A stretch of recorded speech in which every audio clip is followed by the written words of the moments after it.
Hello everyone, come clean a bathroom with me. I've been dying to get my hands on this bathroom. It's absolutely beautiful, and I knew the shine up on this one was going to be so satisfying.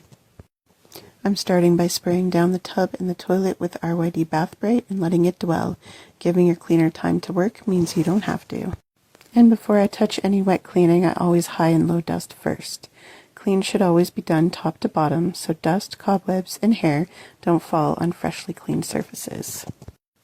I always clean glass early on, starting with the mirror and then the window, using RYD Glass Clear. For fly marks and sticky residue, I use a razor scraper, always on a wet surface, so the blade glides instead of scratches.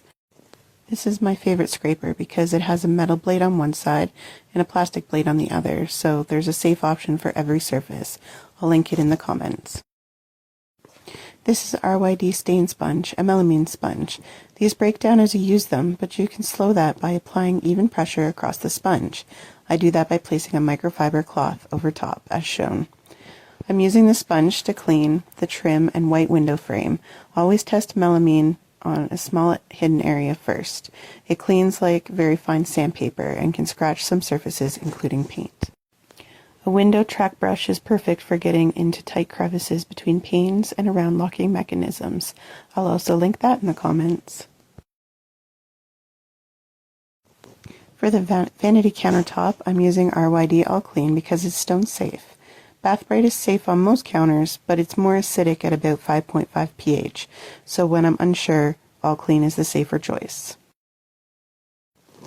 Each item gets wiped down before going back onto the counter. A clean counter doesn't matter if you put dusty items right back on it.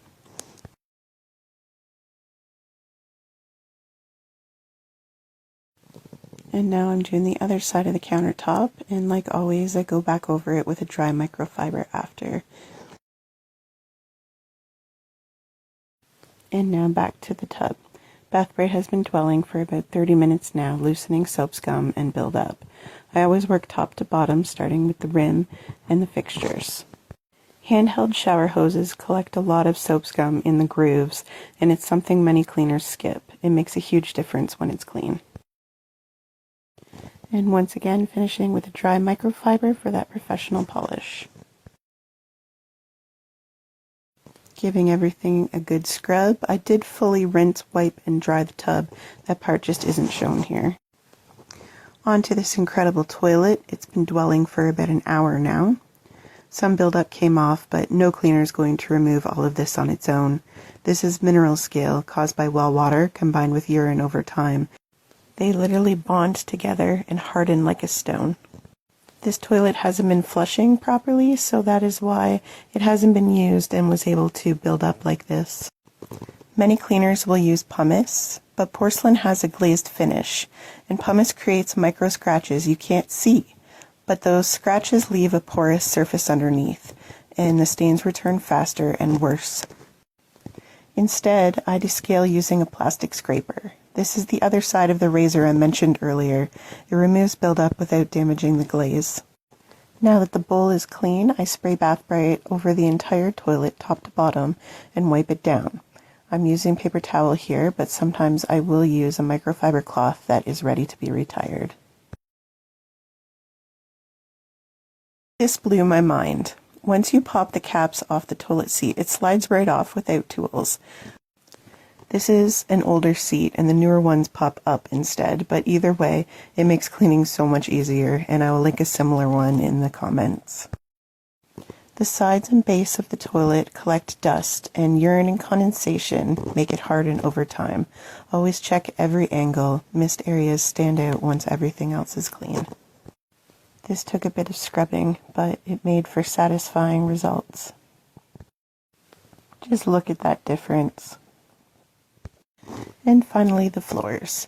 I usually always hand scrub the floor around the toilet, but for this floor, I scrubbed the entire thing by hand. The shiny black tiles show everything, soap residue, hair, streaks, so I cleaned it all. And I scrubbed it all by hand to make sure that I got everything. I don't usually do this, but since it's such a shiny black tile that's almost like a mirror and it leaves streaks really easily, I actually went over the entire thing after with glass clear to prevent streaking. Unfortunately, I had to rush at the end due to freezing rain, so one area didn't get a final pass and there was a bit of streaking in the center of the floor. I'll be coming back to finish that. This entire transformation was done solely with RYD Clean Without Compromise line of cleaning products, launching next week. If you watched this far, thank you. Likes, shares, and follows take just a second, but truly mean the world to someone in need.